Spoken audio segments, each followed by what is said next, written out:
در یتیم پیدا ہوئے ہیں۔ 6 سال کی عمر میں ابوا کے مقام پر ریت کے ٹیلے آئے تو وہاں سیدہ آمنہ کی طبیعت خراب ہو گئی، اور پھر لمحے بھی زندگی کے آخری ہیں۔ سیدہ آمنہ نے محسوس کر لیا کہ یہ میری آخری سانسیں ہیں۔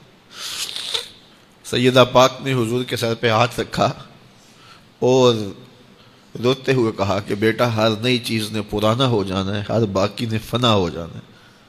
میں بھی جا رہی ہوں، وَذِكْرَ بَاق وَوَلَدْتُ طُهْرًا، لیکن میرا ذکر نہیں مٹے گا، اس لیے کہ تیرے جیسا ستھرا بیٹا چھوڑ کے جا رہے ہیں۔ یہ آخری لفظ تھے سیدہ پاک کے کہ سیدہ آمنہ سلام اللہ علیہا کا انتقال ہو گیا۔ خیر، حضور ماں سے لپٹ گئے، امی آپ آگے بولتی نہیں ہیں، لیکن خاموش ہو گیا تھا چمن بولتا۔ حضور نے وہیں پھر اپنی ماں کی تدفین کی۔ تدفین کے بعد ام ایمن کے ساتھ سواری پر بیٹھ جاتے ہیں اور چمٹ جاتے ہیں ام ایمن کے ساتھ، اور وہ جا کے حضرت عبد المطلب کے سپرد کر دیتی ہیں۔ تو حضرت عبد المطلب حضور کو آغوش میں لے کے بڑا روئے، اور ام ایمن سے کہا کہ میرے اس بیٹے کا تم نے خاص خیال رکھنا ہے۔ اور پھر انہوں نے اتنا خیال رکھا کہ میرے حضور فرمایا کرتے تھے، ام ایمن میری ماں کے بعد میری ماں ہے۔ 2 سال کے بعد حضرت عبد المطلب کا بھی انتقال ہو گیا۔ ابن حشام کے یہ لفظ سینہ چیرتے ہیں کہ جب امیر قریش کا جنازہ اٹھا تو سارا مکہ جنازے کے لیے امڑ آیا، لیکن لوگوں نے 8 سال کے ایک بچے کو دیکھا جو دیواروں سے لپٹ لپٹ کے رو رہا تھا۔ آج یہ سہارا بچھن گیا تھا۔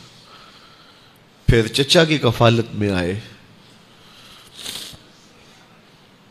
پھر ایک وقت آیا کہ وہ بھی اس دنیا کو چھوڑ گئے، اور اسی سال حضور کی اہلیہ کا انتقال بھی ہوا، اور اس سال کا نام عام الحزن، دکھوں کا سال رکھا۔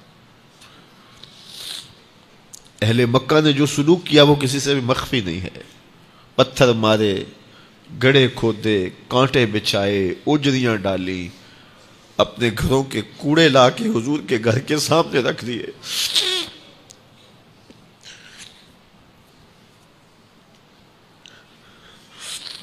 یہ کس چیز کی سزا دے رہے تھے میرے حضور کو؟ میرے حضور علیہ السلام نے پھر طائف کا سفر کیا کہ شاید وہ لوگ میری بات کو سن لیں، لیکن انہوں نے جو دردناک سلوک کیا وہ بھی تاریخ کا ایک انتہائی دردناک باب ہے۔ انہوں نے اوباشوں کے ہاتھوں میں پتھر دیے، اور جس راستے میں میرے حضور نے گزرنا تھا ان کو اس راستے پہ کھڑا کر دیا اور کہا ان پہ سنگ زنی کرو، اور وہ آقا کریم پہ پتھر مارتے، حضور کے پاؤں پہ پتھر مارتے۔ آقا کریم علیہ السلام پاؤں اٹھاتے تو وہ دوسرے پاؤں پہ مارتے، پھر حضور شدت درد سے بیٹھ جاتے تو ان کے 2 غنڈے دائیں بائیں سے آگے بڑھتے اور حضور کو کندھوں سے پکڑ کے اٹھاتے، پھر سنگ باری کرتے۔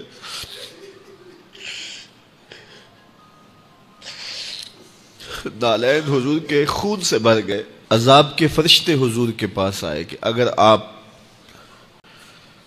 بد دعا بول دیں تو ابھی ہم ان پہاڑوں کو جوڑ دیتے ہیں اور یہ طائف کے لوگ پس جائیں گے ان پہاڑوں کے درمیان، آسمان سے پتھر اتریں گے، ان کے سر کچل دیے جائیں جنہوں نے آپ کو دکھ دیے۔ اب صحابہ جو ساتھ تھے انہیں بھی شدید آرزو تھی کہ حضور ان کے لیے بد دعا کریں، انہوں نے بڑا دکھ دیا، تو پھر حضور کے ہاتھ اٹھ گئے۔ صحابہ کا خیال یہ تھا کہ ابھی حضور کی زبان کھلے گی اور بد دعا کے لفظ نکلیں گے اور یہ پیس دیے جائیں گے، لیکن جب وہ لب کھلے، وہ پتلی پتلی گلے قدس کی پتیاں، وہ لب ہائے دور جب کھلے تو لفظ کیا تھے؟ اے اللہ میری قوم کو ہدایت دے دے، یہ مجھے جانتی نہیں، اور کہا کہ مجھے ان کی نسلوں سے ایمان